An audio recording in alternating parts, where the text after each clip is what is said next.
Boasting a large touchscreen, a scroll ball similar to the BlackBerry Bold, and a slide-out QWERTY keypad, we found the G1 very easy to get to grips with.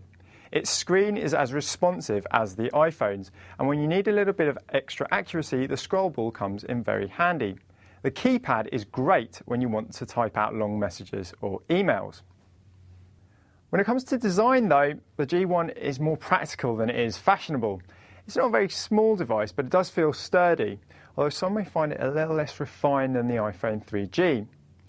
When you turn the G1 on, you're presented with a simple start page that features a large clock, and you can add apps by clicking on the menu button and dragging and dropping the desired apps you want onto the home screen, which is really useful. If you want to add extra apps to your G1, then you can visit the Android Market, which is Google's version of the iPhone App Store. The G1's native apps are made up of Google's arsenal of well-known apps such as Gmail, YouTube, Calendar and Google Talk, which all work really well. But one of the most exciting apps or services is the ability to use Google Street View with Google Maps.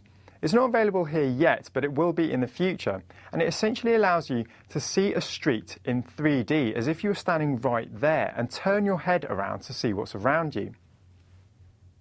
Specs-wise, the G1 comes with a micro SDHC slot and a 2GB card pre-installed, which you can upgrade to 8GB. There's a 3-megapixel camera on the back, which at the moment can't record video, but we're sure an app will be made available soon that allows you to do it.